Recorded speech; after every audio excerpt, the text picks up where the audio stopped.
I give to you my love, I give to you my heart, and everything I have. I'll give to you my life, I love nobody else. I'll be to you a wife, a mother and a friend.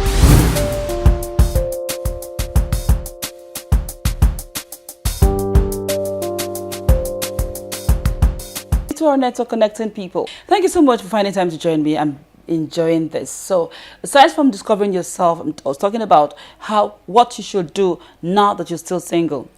Okay, having discovered yourself and you're working on your talent, harnessing your talents and being able to put your talent into use, it's imperative that you do the things that give you utmost joy and satisfaction positively. When you've found what you like to do that gives you joy, make sure you articulate the things that give you the utmost satisfaction. Positive things. Evil things can give satisfaction to those that like them, but positively articulate the things that positively impact your life and also give you happiness and joy. It could be your talent, it could be your crafts, it could be the things that you like to do. It could even be smiling, it could be ushering in church, it could be visitation, it could be marketing, anything that you just love to do, and work on them. Keep doing that, because the happier you are, the better you are as a person, the more you're able to attract the best kind of people around you, because happiness is attractive actually. And next thing I want to talk about is, if you are still single, it is also imperative that you get a mentor. Yes, get mentorship, because it's not enough to say I'm single, you're always locked up inside, you don't have anybody you're looking up to. There should be someone who is mentoring you consciously or unconsciously, and someone whose lifestyle you're partnering your own lifestyle towards, and that person has to be a very good and great person also. It doesn't have to be so far away from you in the US or in Canada or wherever. It could just be someone in your church or someone in your community or someone that you know, a relation, a sister, an auntie whose life has challenged and impacted you. You could just, be looking up to that person and finding out the person's secret to success. And in applying some of those secrets into your life, you find that you're going to be much more successful than that person. So, time to get mentorship. Because also, some of your mentors could be instrumental in finding Miss or Mr. Right too. It's another secret, because if you find someone that believes in you and also believes in grooming you, who says the person can't just find that, someone, that's also close to him is looking for someone like you, and he could go, oh, I have this lovely sister of mine, oh, I don't know if you'd like to meet him or her. Oh, there's this younger friend of mine that is amazing. I think you'd like to see her or to see him. So that's how it goes. And before you know it, mentor becomes matchmaker. So hook up to as many mentors as possible. Those who are far, far, far better than you in every aspect of life. Those whose aspirations, those whose standard you covet and you want to outdo. Please, hook up to them. Make them your friends. Make sure by all means you're connected to them, and you never can tell where Miss or Mr. Right will spring up from.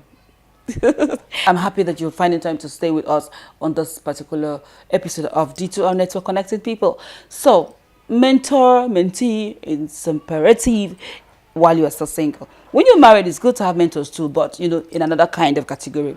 Now, if you have found a mentor, you're doing the things that make you happy, you've discovered yourself, you've been able to understand your personality type and temperament. Whatever you do, please don't stay indoors. Like, seriously, as in all the time. As in you don't want to see anybody's face and nobody should see your face.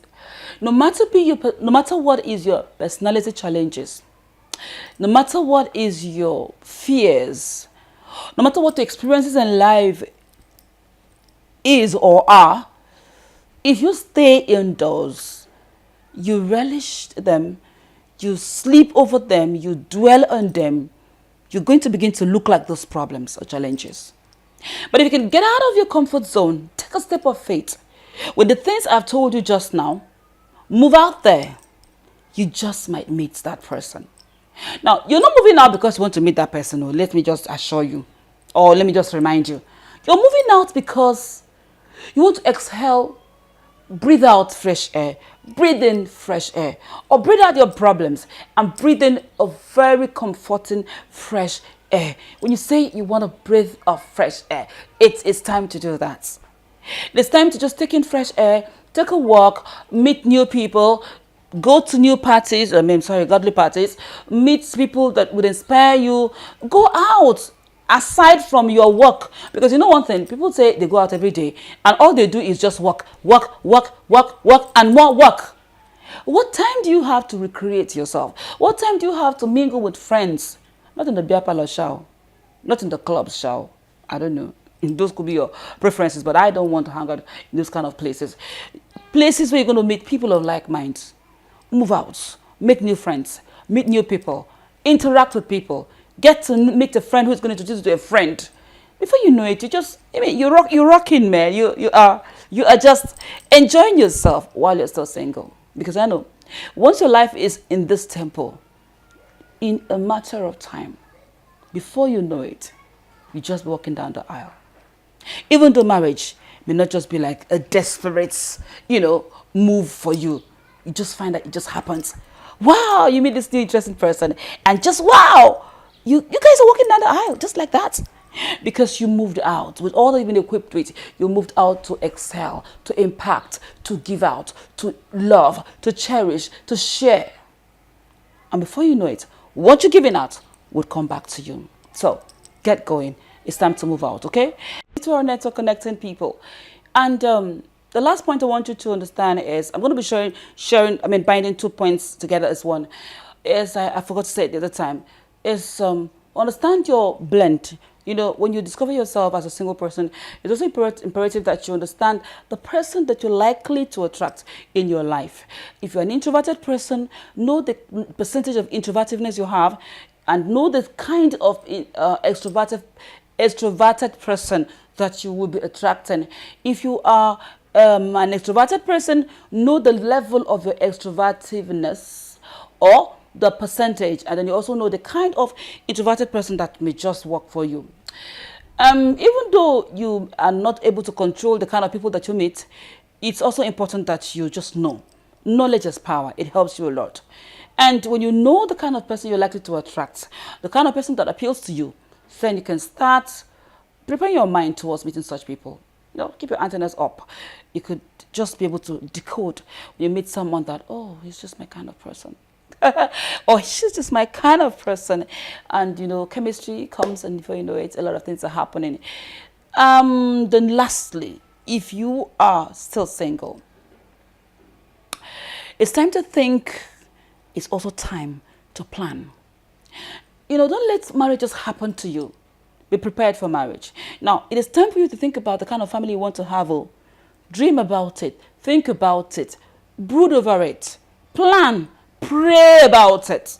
Whatever you do, if you don't dream and you don't plan, I don't know what you're going to be doing. If you don't dream, you don't plan, you don't pray.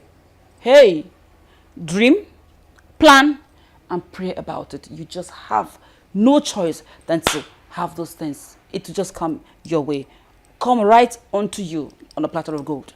So it's time for you to dream about the kind of family you want, the kind of husband you want. Visualize it. It's time for you to think about the kind of kids you want to have. Dream about them. Visualize it. It's time for you to plan your family. Okay, what kind of family would you want to have? Okay, 2 kids, 3 kids, 4 kids.